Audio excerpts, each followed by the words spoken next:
Hello ಗೆಳೆಯರೆ, ಈವಾಗ ಹೇಳ್ತಾ ಇರೋ ಕಥೆ ಬಂದು ಅತಾಂತರ ಎಂಬ ಕ್ರೀಡಾ ಶಿಕ್ಷಕನದು. ಇದು ನಿಜವಾಗಿ ಆಗಿದ್ದು ಪುಣೆನಲ್ಲಿ ಸುಮಾರು 6 ವರ್ಷದ ಹಿಂದೆ. ಇವರು ಮಹಾರಾಷ್ಟ್ರ ರಾಜ್ಯದ ಕುಸ್ತಿ ಹಾಗೂ ಲಗೋರಿ ಕ್ರೀಡಾ ತಂಡಗಳ ಸದಸ್ಯನಾಗಿ ನಿವೃತ್ತಿ ಹೊಂದಿದ್ದ.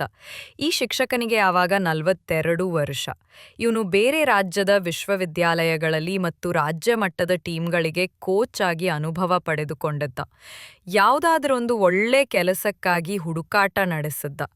ಆ ಸಮಯದಲ್ಲಿ ಮುಂಬೈನ ಒಂದು ಹೆಣ್ಣುಮಕ್ಕಳ ಶಾಲೆಯಲ್ಲಿ ಈ ಶಿಕ್ಷಕನಿಗೆ 1 ವರ್ಷದ ಅವಧಿಯವರೆಗೆ ಲಗೋರಿ ಆಟದ ಕೋಚ್ ಆಗಿ ಕೆಲಸ ಸಿಕ್ಕಿತ್ತು.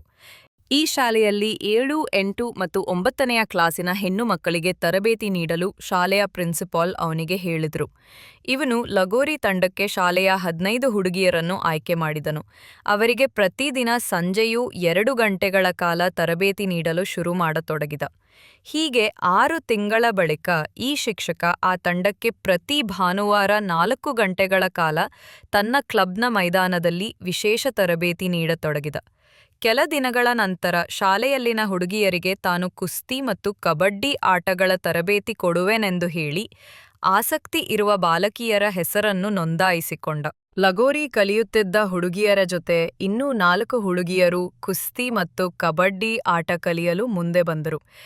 ಈ ಆಟಗಳನ್ನು ಕಲಿಸುವಾಗ ಕ್ರೀಡಾ ಶಿಕ್ಷಕ ವಿದ್ಯಾರ್ಥಿನಿಯರ ಕುಂಭಭುಜ ಮುಂತಾದವುಗಳನ್ನು ಮುಟ್ಟುವುದಕ್ಕೆ ಶುರು ಮಾಡಿಕೊಂಡ. ಅದಲ್ಲದೆ ಅಸಹ್ಯಕರವಾಗಿ ಅವರೊಂದಿಗೆ ವರ್ತಿಸುತ್ತಿದ್ದ. ಅಷ್ಟೊಂದು ಅತಾಂತರ ಪಿಶಾಚಿಯಾಗಿದ್ದ ಇವನು. ಆದರೆ ಬಹುತೇಕ ವಿದ್ಯಾರ್ಥಿನಿಯರು ಇವನ ಉಪಟಳವನ್ನು ಮೌನವಾಗಿ ಸಹಿಸಿಕೊಳ್ಳುತ್ತಿದ್ದರು. ನವೆಂಬರ್ ತಿಂಗಳಲ್ಲಿ ಒಂದು ದಿನ ಈ ಕ್ರೀಡಾ ಶಿಕ್ಷಕ ವಿದ್ಯಾರ್ಥಿನಿಯರನ್ನು ಉದ್ದೇಶಿಸಿ ರಾಜ್ಯ ಮಟ್ಟದ ಕಬಡ್ಡಿ ಸ್ಪರ್ಧೆಯು ಮುಂಬೈ-ಪುಣೆ ನಡುವೆ ಇರುವ ಊರೊಂದರಲ್ಲಿ ನಡೆಯುತ್ತಿದ್ದು, ತಾನು ಅವರ ತಂಡವನ್ನು ಅಲ್ಲಿಗೆ ಕರೆದುಕೊಂಡು ಹೋಗಲು ಉದ್ದೇಶಿಸಿದ್ದೇನೆ ಎಂದು ಹೇಳಿದ. 4 ದಿನಗಳ ಪಂದ್ಯಾವಳಿ ಇದಾಗಿದ್ದು, ನಾವು ಆ ಊರಿನಲ್ಲಿ 3 ರಾತ್ರಿಗಳು ಉಳಿಯಬೇಕಾಗುತ್ತದೆ ಎಂದಿದ್ದಲ್ಲದೆ ಹೋಗಿ ಬರುವ ಖರ್ಚು ಮತ್ತು ಊಟ ವಸತಿಯ ಖರ್ಚು ತಲಾ 3,000 ರು ಆಗುತ್ತದೆ ಎಂದು ತಿಳಿಸಿದ. ನಮ್ಮ ಟೀಮಲ್ಲಿ ಸ್ಪರ್ಧಿಸುವುದು ಒಳ್ಳೆಯದೆಂದು ನಾನು ಭಾವಿಸಿದ್ದೇನೆ. ನೀವು ನಿಮ್ಮ ತಂದೆ ತಾಯಿ ಜೊತೆ ಈ ಬಗ್ಗೆ ಸಮಾಲೋಚಿಸಿ 3 ದಿನಗಳ ಒಳಗೆ ನನಗೆ ತಿಳಿಸಬೇಕು ಎಂದ.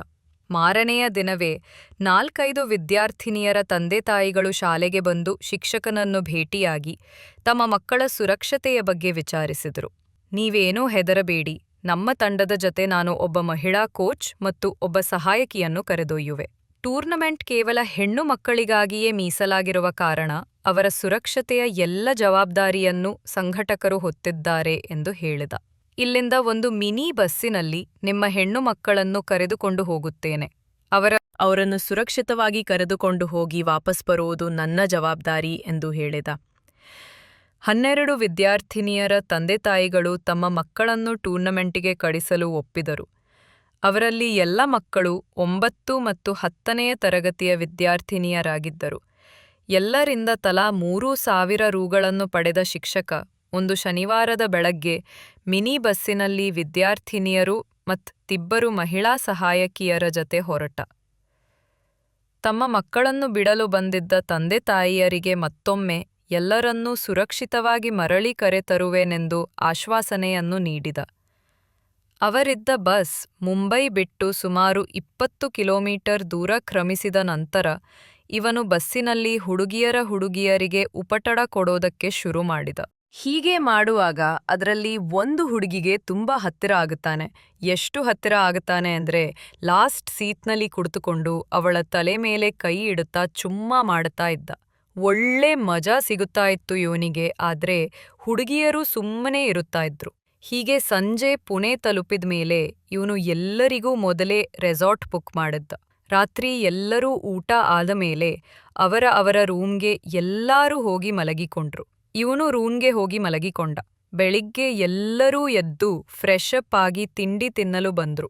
ಇನ್ನೂ ತಿಂಡಿ ಮಾಡಿ ಚಹಾ ಕುಡಿಯುತ್ತಿರುವಾಗ ಇವನಿಗೆ ಒಂದು ಕರೆ ಬಂತು.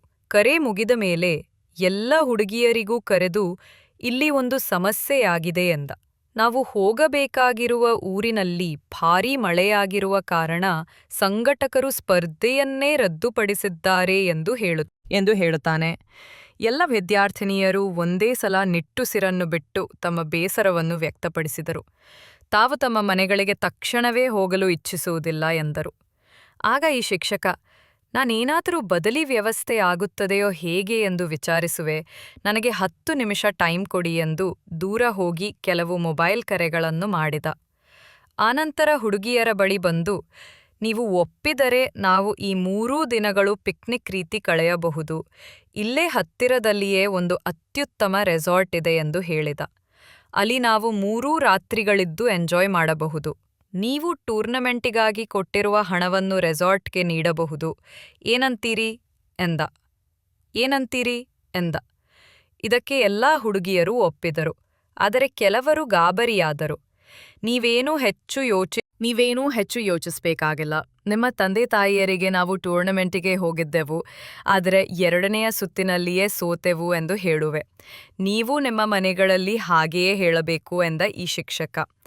ನಂತರ ಈ ಶಿಕ್ಷಕ ಮಿನಿ ಬಸ್ಸನ್ನು ಸುಮಾರು 25 ಕಿಲೋಮೀಟರ್ ದೂರದಲ್ಲಿದ್ದ ಒಂದು ರೆಸಾರ್ಟ್ಗೆ ಕರೆದುಕೊಂಡು ಹೋಗಿ ಅಲ್ಲಿ ವಿದ್ಯಾರ್ಥಿನಿಯರಿಗೆ ಮತ್ತು ತನ್ನ ಜೊತೆಗೆ ಬಂದಿದ್ದವರಿಗೆಂದು 5 ಕೋಣೆಗಳನ್ನು ಕೊಡಿಸಿದ.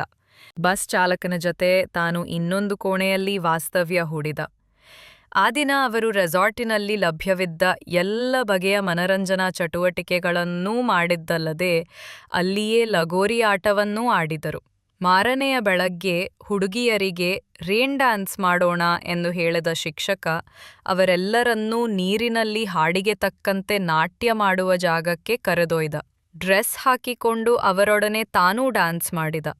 ನೀರಿನಿಂದ ತೋಯಿಸಿಕೊಂಡ ವಿದ್ಯಾರ್ಥಿನಿಯರು ಹೊರಗೆ ಬಂದಾಗ ಅವರ ಬಟ್ಟೆಗಳೆಲ್ಲವೂ ಒದ್ದೆಯಾಗಿ ಅವರ ಕುಂಭಜಗಳು ಕಾಣತೊಡಗಿದ್ದವು.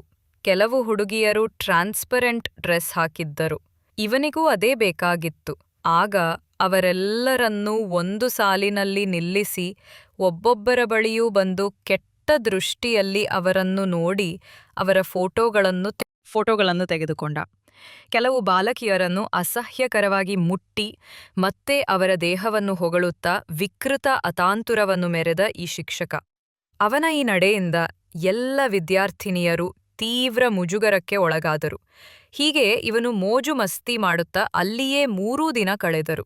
ಇದರಲ್ಲಿ ಮಧ್ಯದಲ್ಲಿ ಇವನು ಒಂದು ಹುಡುಗಿಯ ಜೊತೆ ಇದ್ದುಕೊಂಡು ಅವಳ ಜೊತೆ ಕೂಡ ಮಾಡತೊಡಗಿದ್ದ. 4ನೆಯ ದಿನ ಎಲ್ಲರೂ ಮುಂಬೈಗೆ ಮರಳಿದರು. ಈ ಹುಡುಗಿಯರು ತಂದೆ ತಾಯಿಗಳು ಬೈಯುವರೆಂಬ ಹೆದರಿಕೆಯಿಂದ ರೆಸಾರ್ಟ್ಗೆ ಹೋದ ವಿಷಯವನ್ನು ಅವರು ಮುಚ್ಚಿಟ್ರು. ಮಾರನೆಯ ದಿನ ಎಲ್ಲ ವಿದ್ಯಾರ್ಥಿನಿಯರು ಶಾಲೆಗೆ ಮರಳಿದಾಗ ದಿವ್ಯಾ ಎನ್ನುವ 10ನೆಯ ತರಗತಿಯ ಹುಡುಗಿ ಸೀಮಾ ಎನ್ನುವ ತನ್ನ ಸಹಪಾಠಿಗೆ ನಡೆದ ಎಲ್ಲ ವಿಷಯವನ್ನು ಚಾಚೂ ತಪ್ಪದೆ ತಿಳಿಸಿದಳು. ತನ್ನ ಗೆಳತಿಯ ಮಾತುಗಳನ್ನು ಕೇಳಿ ಕ್ರೋಧಗೊಂಡ ಸೀಮಾ ನಡೆದ ಘಟನೆಯನ್ನು ತಮ್ಮ ತಂದೆ ತಾಯಿಯಾರಿಗೆ ಹಾಗೂ ಶಾಲೆಯ ಮುಖ್ಯೋಪಾಧ್ಯಾಯರಿಗೂ ತಿಳಿಸಲು ಸೂಚಿಸಿದಳು.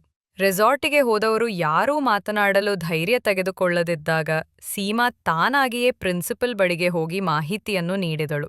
ಪ್ರಿನ್ಸಿಪಲರು ಈ ಬಗ್ಗೆ ವಿಚಾರಣೆಯನ್ನು ನಡೆಸಿದಾಗ ತಾನು ಟೂರ್ನಮೆಂಟ್ ರದ್ದಾಗಿರುವ ಬಗ್ಗೆ ಮುಂಬೈ ನಗರದ ಹೊರವಲಯದಲ್ಲಿಯೇ ವಿದ್ಯಾರ್ಥಿನಿಯರಿಗೆ ತಿಳಿಸಿದನೆಂದು, ಅವರೇ ರೆಸಾರ್ಟ್ಗೆ ಕರೆದೊಯ್ಯಲು ತನ್ನನ್ನು ಬಲವಂತ ಮಾಡಿದರೆಂದು ಈ ಶಿಕ್ಷಕ ಹೇಳಿದನಲ್ಲದೆ ತಾನು ಯಾವ ವಿದ್ಯಾರ್ಥಿನಿಯ ಮೈಯನ್ನೂ ಕೂಡ ಮುಟ್ಟಲಿಲ್ಲ ಎಂದನು. ಅವರು ಸುಮ್ಮನಾದರು. ಅವರ ಈ ಕ್ರಮದಿಂದ ಸುಮ್ಮನಾಗದ ಸೀಮಾ ಈ ಮಾಹಿತಿಯನ್ನು ದಿವ್ಯಾಳ ತಾಯಿಗೇ ಹೇಳಿದಳು. ಆಗ ದಿವ್ಯಾ ತನ್ನ ತಂದೆ ತಾಯಿಯ ಮುಂದೆ ನಿಜವನ್ನು ಹೇಳಬೇಕಾಯಿತು. ಕಬಡ್ಡಿ ತಂಡದ ಇತರ ವಿದ್ಯಾರ್ಥಿನಿಯರ ತಂದೆ ತಾಯಿಯನ್ನು ದಿವ್ಯಾಳ ತಂದೆ ಸಂಭ್ರಮಿಸಿ ಅವರನ್ನು ಜತೆ ಮಾಡಿಕೊಂಡು ಶಾಲೆಯ ಪ್ರಾಂಶುಪಾಲರ ಬಳಿಗೆ ಬಂದರು. ನಾನು ಈ ಬಗ್ಗೆ ವಿಚಾರಣೆಯನ್ನು ಮಾಡಿರುವೆ. ನಿಮ್ಮ ಮಕ್ಕಳ ಕೋರಿಕೆಯ ಮೇರೆಗೆ ಕಬಡ್ಡಿ ಕೋಚ್ ಅವರನ್ನು ರೆಸಾರ್ಟಿಗೆ ಕರೆದೊಯ್ದಿದ್ದಾರೆ. ಅವರು ಕಬಡ್ಡಿ ಹಾಗೂ ಕುಸ್ತಿ ಆಟಗಳ ತರಬೇತಿ ನೀಡುವಾಗ ಮಕ್ಕಳ ಮೈಮುಟ್ಟುವುದು ಸಹಜವಲ್ಲವೇ ಎಂದು ಆ ಶಿಕ್ಷಕನನ್ನು ಸಮರ್ಥಿಸಿಕೊಂಡರು. ದಿವ್ಯಾಳ ತಂದೆ ಅವಳನ್ನು ಸ್ಥಳೀಯ ಪೊಲೀಸ್ ಠಾಣೆಗೆ ಕರೆದೊಯ್ದು ಶಿಕ್ಷಕನ ವಿರುದ್ಧ ಪಾಕ್ಸೋ ಕಾಯ್ದೆಯನ್ವಯ ದೂರು ದಾಖಲಿಸಿದರು. ಪೊಲೀಸರ ತನಿಖೆಯಲ್ಲಿ ಕೋಚ್ ಹೇಳಿದ್ದ ಸ್ಥಳದಲ್ಲಿ ಯಾವುದೇ ಕಬಡ್ಡಿ ಪಂದ್ಯಾವಳಿ ನಡೆಯುತ್ತಿರಲಿಲ್ಲವೆಂದು ಮುಂಬೈನಿಂದ ಹೊರಡುವ 4 ದಿನಗಳ ಮುನ್ನವೇ ಈ ಶಿಕ್ಷಕ ರೆಸಾರ್ಟ್ ಬುಕ್ ಮಾಡಿದ್ದನೆಂದು ತಿಳಿಯಿತು. ಕ್ರೀಡಾ ಶಿಕ್ಷಕನ ಮೊಬೈಲಲ್ಲಿ ವಿದ್ಯಾರ್ಥಿನಿಯರು ಒದ್ದೆ ಬಟ್ಟೆಯಲ್ಲಿರುವ ಹಲವಾರು ಚಿತ್ರಗಳು ಸಿಕ್ಕವು. ಇವನು ಯಾವ ಹುಡುಗಿಯ ಜೊತೆ ಮಾಡಿದ್ದನೋ ಅದನ್ನು ವಿಡಿಯೋ ಮಾಡಿದ್ದ. ಅವನ್ನು ಆತ ತನ್ನ ಗೆಳೆಯರೊಂದಿಗೂ ಹಂಚಿಕೊಂಡಿದ್ದ. ತನಿಖೆಯ ನಂತರ ಅವನ ವಿರುದ್ಧ ಪೊಲೀಸರು ಪಾಕ್ಸೋ ನ್ಯಾಯಾಲಯದಲ್ಲಿ ಆರೋಪ ಪಟ್ಟಿಯನ್ನು ಸಲ್ಲಿಸಿದರು. ನ್ಯಾಯಾಲಯದಲ್ಲಿ 5 ವಿದ್ಯಾರ್ಥಿನಿಯರು ತಮ್ಮ ಕೋಚ್ ಬೇಕೆಂತಲೇ ತಮ್ಮ ದೇಹದ ಇತರ ಭಾಗಗಳನ್ನು ತಮ್ಮನ್ನು ಕೆಟ್ಟ ದೃಷ್ಟಿಯಿಂದ ನೋಡುತ್ತಿದ್ದನೆಂದು ನ್ಯಾಯಾಲಯದಲ್ಲಿ ಸಾಕ್ಷ್ಯ ನೀಡಿದರು. ನ್ಯಾಯಾಲಯ ಈ ಶಿಕ್ಷಕನಿಗೆ 5 ವರ್ಷ ಜೈಲು ಶಿಕ್ಷೆ ವಿಧಿಸಿತು. ತಂದೆ-ತಾಯಿಗಳು, ನಿಮ್ಮ ಹೆಣ್ಣು ಮಕ್ಕಳನ್ನು ಎಲ್ಲಾದರೂ ಕಳಿಸುವ ಮುನ್ನ ತುಂಬಾ ಎಚ್ಚರದಿಂದ ಕಳಿಸಿಕೊಡಿ. ಕಥೆಯನ್ನ ಕೇಳಿದಕ್ಕೆ ಎಲ್ಲರಿಗೂ ಧನ್ಯವಾದಗಳು. ಮತ್ತೆ ಮುಂದಿನ ವಿಡಿಯೋದಲ್ಲಿ ಸಿಗೋಣ.